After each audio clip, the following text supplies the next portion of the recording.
Les amis, le gros coup de gueule de Thomas Tuchel à propos de Jude Bellingham. Soyez les bienvenus, je suis très heureux de vous retrouver pour votre revue de presse internationale spéciale Mercato. On va aller absolument partout, restez bien jusqu'au bout parce qu'il y a de l'info dans toute la presse internationale et on va commencer avec le Barça, les amis. Le Mercato Blaugrana est ici à la une du Mundo Deportivo. Ivan Perisic, je vous en ai parlé, PSV Eindhoven, qui peut être une solution low cost pour Hansi Flick. 2, Luis Garcia, pour donner de l'alternance également, comme Perisic, aux deux côtés, Rafinha, Lamine Yamal. 3, Joan Garcia, le gardien, on va en reparler, mais on va commencer par là. L'opération latérale, regardez, avec 2 hommes, Grimaldo et lui que vous connaissez, Caio Henrique de l'AS Monaco. Je vous en explique plus. Page intérieure du quotidien Sport. On parle du poste de latéral gauche, les amis. Gauche, parce qu'à droite, tout va bien avec Jules Koundé, le français, et bien évidemment Eric Garcia, qui a été très bon sur ce côté lorsque le français était blessé. On parle de l'autre à gauche. Pourquoi? Parce que le Barça serait prêt à écouter des offres pour Gérard Martin, les amis, qui devrait sortir Alejandro Balde. Et sur ce côté, mais il n'y a qu'un joueur. Du coup, on cherche une alternative. Grimaldo. Deco l'aurait fixé en position numéro 1, le joueur de Benfica. Si cela ne se fait pas, Caio Henrique de l'AS Monaco. Qu'en pensez-vous? Dites-moi lequel de ces deux profils est selon vous le meilleur. Joan Garcia, le gardien de l'Espagnol Barcelone, ça y est, va arriver. La clause, je vous le rappelle, est à 25 millions d'euros. Ça, c'est intéressant. Papier dans les colonnes de Sport. C'est la 5e fois dans l'histoire du Barça que le Barça va activer la clause libératoire. Regardez précédemment, le dernier en date, c'était la clause la plus chère d'ailleurs. 120 millions d'euros, 2019, Antoine Griezmann, le français, avec l'Atlético Madrid. Et si on remonte le temps, 2018, un an plus tôt, un autre français, c'était Clément Lenglet, avec Séville, 36 millions d'euros. Monsieur Keita, je l'adore. Toujours avec Séville, en 2018, pour 14 millions d'euros. Et le premier, les amis, la première fois que le Barça a utilisé une clause libératoire, eh bien, c'était en 1997, la grande star brésilienne du Deportivo La Corogne, monsieur Rivaldo, c'était alors en pesette, l'équivalent aujourd'hui, 24 millions d'euros. Joan Garcia va donc arriver. Il faut faire sortir pour la masse salariale et pour avoir, vous le savez, des deniers côté Barcelone. On attend Ansu Fati qui devrait prendre la direction de Monaco. On place un ultimatum. Date limite, 30 juin prochain. La trêve, regardez du côté de la Pologne. Vous le savez, la guéguerre avec la fédération pour Lewandowski qui a dit qu'il ne revenait plus en sélection tant que le sélectionneur était là. Probiat, ça vient de tomber. Confirmation ensemble. Vraisemblablement, le sélectionneur polonais a démissionné. Lewandowski a gagné son bras de fer. On suivra tout ça, bien évidemment, pour éventuellement le grand retour de Lewandowski en sélection. La sélection avec De Jong qui récupère sa meilleure version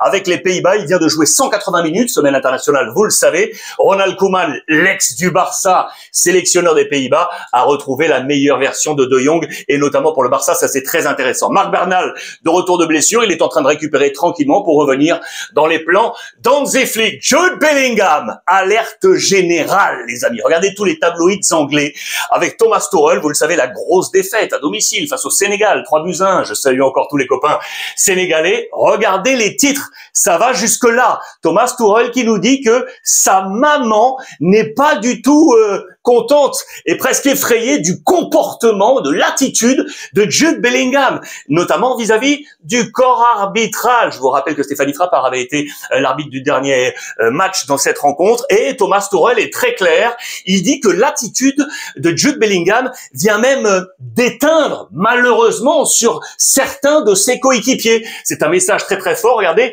répulsif à la une du Daily Mail. C'est absolument incroyable. C'est vraiment, vous le voyez, à la une de toute la presse avec cette allusion à sa maman, celle de Thomas Tuchel. Entre parenthèses d'ailleurs, la presse anglaise qui rappelle une nouvelle fois cette défaite et qui parle de l'inaction de ces Anglais, mais on y reviendra dans les prochains jours. Mais vraiment, l'information capitale, elle est là. Regardez ça, c'était une photo lorsque Thomas Tuchel était à Chelsea. Sa maman est ici, c'est une fan de foot, elle vient souvent le voir. Et donc, elle a vu ce match et elle lui a parlé, vous l'aurez compris, de l'attitude de Jude Bellingham. Conclusion, le signal d'alarme a été tiré retiré pour l'anglais du Real Madrid. On parlera dans un instant d'ailleurs des transferts ici avec Reinders de Manchester City, mais restons sur le Real Madrid où Kylian Mbappé est en pleine forme. Coupe du monde des clubs qui arrive, vous le savez, on le rappelle, 12 buts inscrits et 2 passes décisives sur les 8 derniers matchs avec le Real Madrid. Il est en pleine bourre, il le dit clair et net. Là, lui, peut-être que vous le connaissez, vous voyez ce petit visage ici, c'est Vitor Matos. Il était entraîneur adjoint, bras droit de Jürgen Klopp à Liverpool. Il a pris dernièrement la défense de Trent Alexander-Arnold, le nouveau joueur du Real Madrid, ex de Liverpool. Il y a eu certaines critiques sur sa capacité d'adaptabilité au Real Madrid. Il a été très très clair, il n'y aura aucun souci pour Trent Alexander-Arnold pour s'incorporer dans le schéma de Xabi Alonso. Est-ce que vous vous souvenez de ce visage, les amis? Régnier, le Brésilien. Attention, situation délicate pour lui. Souvenez-vous, il était arrivé en 2020 au Real Madrid, à l'hiver 2020 en provenance de Flamengo pour 30 millions d'euros. C'était vu comme une pépite pour les différents championnats européens. Il a été prêté à 4 reprises du côté du Borussia Dortmund, du côté de Girona en Catalogne, Frosinone en Italie et dernièrement à Grenade en Espagne. Cela ne marche pas du tout. Sa valeur marchande était à 25 millions en arrivant au Real. Elle est tombée aujourd'hui à 2 millions d'euros. Il a 23 ans. Son contrat court avec le Real encore jusqu'en 2026. Il lui faut trouver une sortie absolument. Régnier, le petit Brésilien. Lui, ça, Rodrigo, les amis. Souvenez-vous, la fin de championnat avec Carlo Ancelotti ne s'était pas très bien passée. Il n'était plus dans les plans de Carlo Ancelotti. On le voyait sortir. Eh bien, l'arrivée de Xabi Alonso a changé le chip.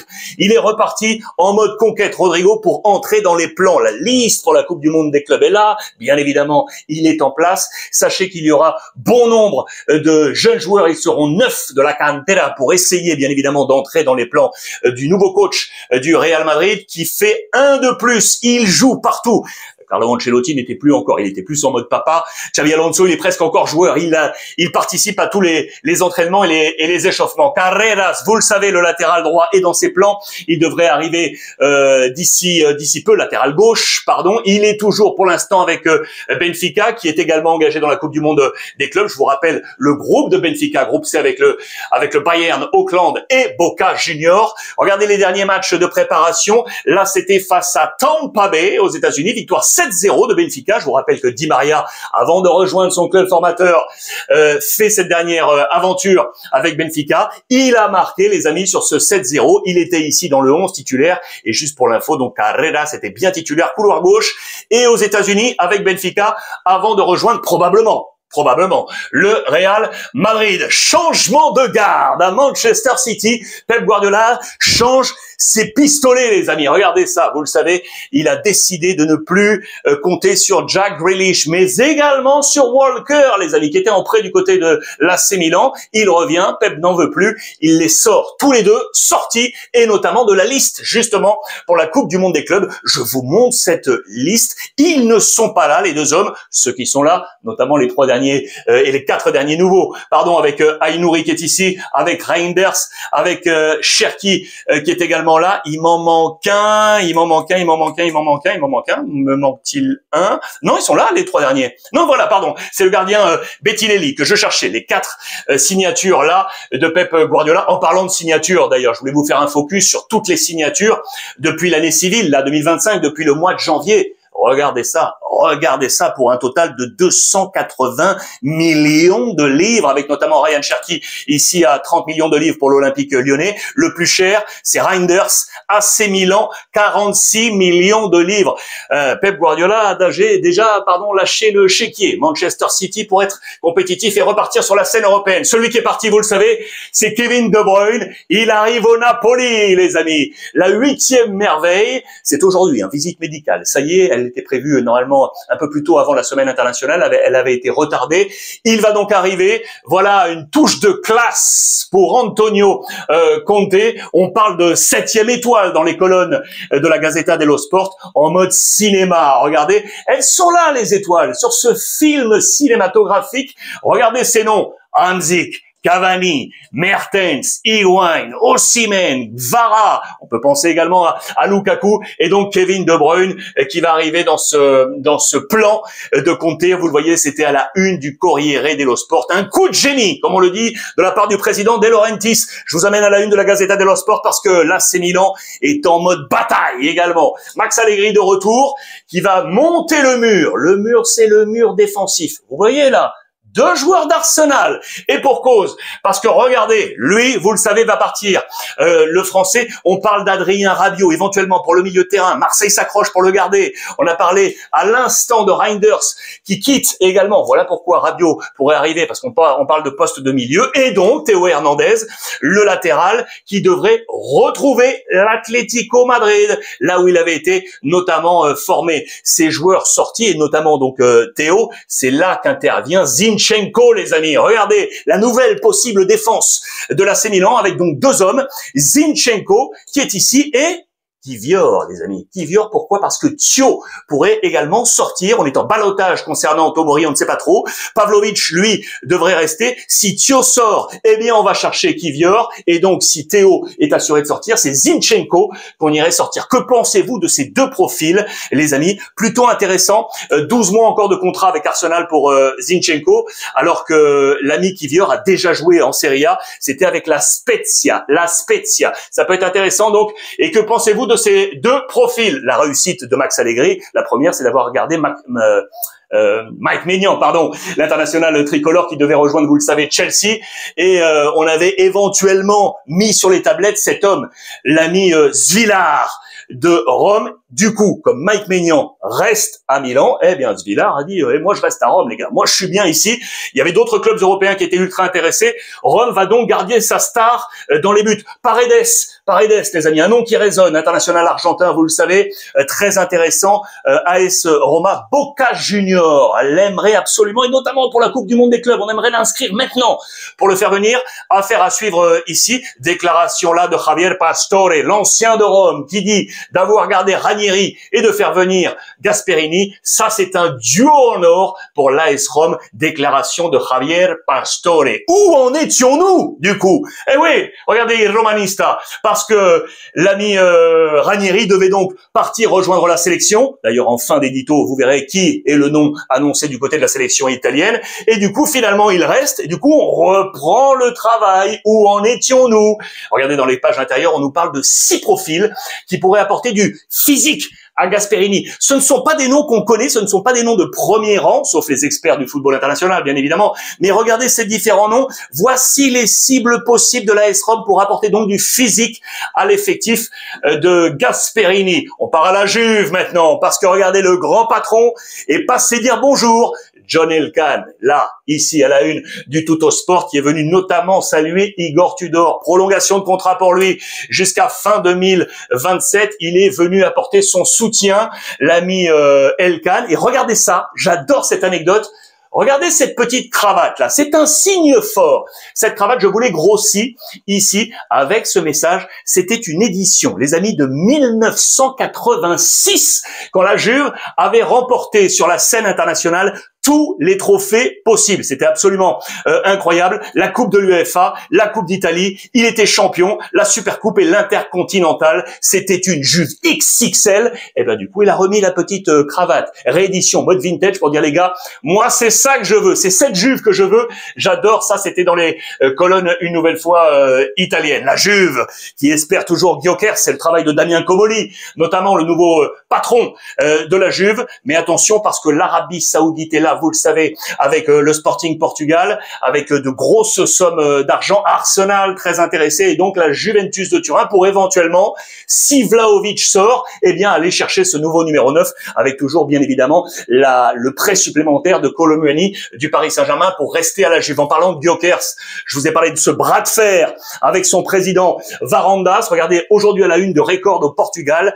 Grosso modo, Varandas dit très clairement pas que Gyökeres est un menteur, mais que en aucun cas il le laisserait sortir pour 60 plus 10 millions d'euros. C'était vraisemblablement ce qu'avait annoncé Gyökeres dans un pacte il y a plusieurs mois. Mais le président aujourd'hui du Sporting est très très clair. Il remonte cette hausse. Il n'attend pas 100 millions, mais il dit que 70 ce n'est pas assez. Donc on est entre 70 et 100 millions pour le départ éventuel de Gyökeres, Arsenal ou Juventus de Turin. Regardez, en parlant du Portugal rapidement, Otamendi devrait rester du côté de Benfica, les amis, le vieux de la vieille, 37 ans, il devrait prolonger, lui qui était passé par Porto, Valence, Manchester City, il devrait faire un tour supplémentaire, 1 million d'euros, sa valeur marchande actuelle, c'est l'âge bien évidemment qui fait tout ça, sa valeur la plus haute avait été à 35 millions d'euros. L'info est donc là, qui sera le prochain sélectionneur italien après le nom de Claudio Ranieri et l'éviction de Spalletti? Eh bien c'est Ringo, les amis, c'est monsieur Gennaro Gattuso, l'ex-coach de l'Olympique de Marseille, qui pourrait bien